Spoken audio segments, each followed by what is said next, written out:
Guys, I have a deck profile for you today on my Bujins, as you can see here. That's sexy Yamato. So we'll move this out of the way and get right into it. So for my monsters, I play the obvious 3 Yamato. Pretty standard in a Bujin build. 2 Mikazuchi, again, pretty standard. He's the second in command to Bujin Yamato. 2 Bujin Hirume. She makes really good combos, actually, and can create a lot of board presence. It's really, really good. Same with Arasuda to combo off with Hirume. Some people cut him, but I feel like he's almost a necessary piece for your combos to go with Hirume. You can make a really good OTK, and it's actually not difficult to pull off. For your protection, 2 hares, 2 turtles, and then the 1 Quillin. Some people opt to not play Quillin. I enjoy the card. I think it's a very good card, but it's just me, I suppose. And the reason why I love this deck is because I can play 4 Honests, and your opponent just can't do much against that. That is the monsters. So moving on to the spells. 3 Bujin Carnation, Mother of Top Decks. It is amazing. So, oh man. 3 Fire Formation Tenki. Creates consistency. Everything that you want to get to your hand quickly is searchable with Tenki. 2 Pot of Duality, same thing. Thin out your deck. The only reason that you don't play any more than that is because this deck can actually special summon a considerable amount. I know some people think that with this deck you just sit on Yamato and somehow you magically win. But you'd be surprised at the big pushes that this deck can actually make. 2 Kaiser for when it's a bit more of a grind game when you're sitting on Yamato. It's very solid. 2 Forbidden Lance.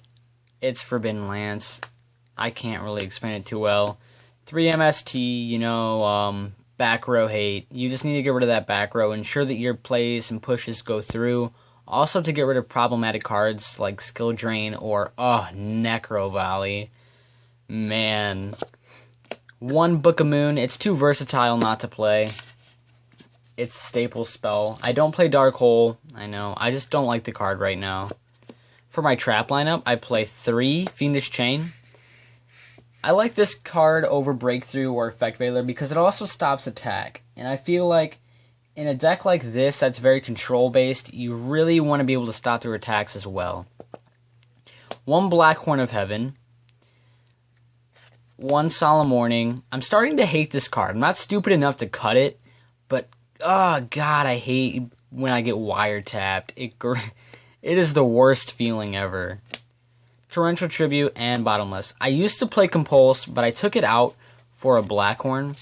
Reason being is that I felt I used Compulse on extra deck cards more than anything else, so I figured I might as well put in the Blackhorn so I could just negate the summon altogether and not give my opponent their resources back. That's the main deck. Total of 40 cards. I feel like in a deck that you need to be consistent with, you shouldn't be playing any more than that. Moving on to the extra deck now. I play 3 copies of Bujinte Susanoo. This is your go-to guy. He can swing over every monster. It's really, really good. Kagutsuchi.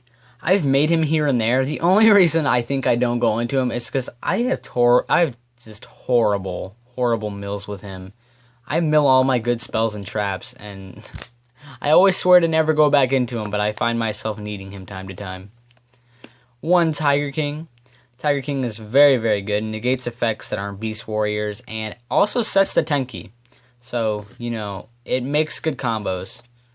1 Constellar Omega, because having a card that is like a walking Forbidden Lance for itself is pretty good, or so I heard. 1 Diamond Dire Wolf, because the cost meets it. Every monster in the deck meets its cost, so it's very, very good. 1 101. 101 is an obvious card to be playing in your extra deck. I don't have an Exciton, so just keep that in mind. 1 Starleash Paladynamo. Getting over things like Beals. Beals can be a very hard thing to deal with. 1 Black Ship. Things like Maystroke, Zenmaines can stand a problem sometimes. Heartland Draco, you play 3 Tenkis and 2 Kaisers in this build, so I felt like Heartland Draco can do a lot of work. Shout out to Matthew Peoples.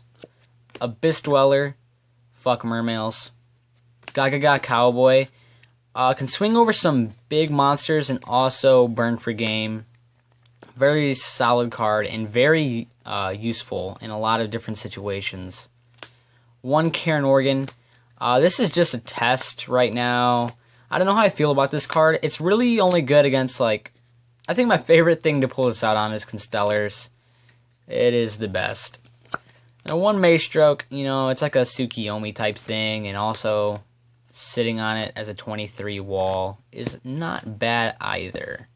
That's the extra deck as of now.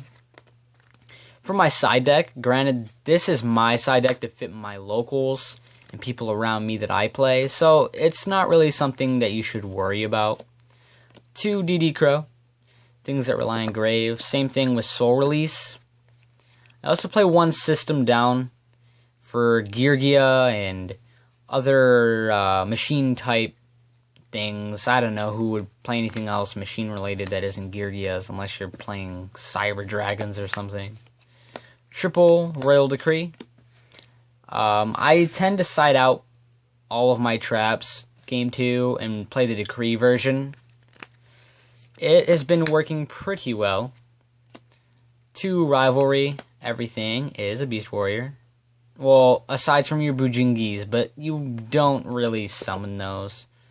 2 Gozens. Everything is a light attribute. 2 DNA Surgeries. This is just mainly to fuck over spellbooks. That's the only... It's been rising up in popularity recently, so I decided to put those back in my side. I felt like it was worthy. Another Blackhorn, and then to round it up, 1 Soul Drain. So that is my video, guys. Thank you for watching. And if you did like the video, please click the like button, as it helps us and makes our channel grow, and also so we can put out more content for you guys. If you haven't subscribed yet, subscribe below. Thank you for watching once again, and see you later.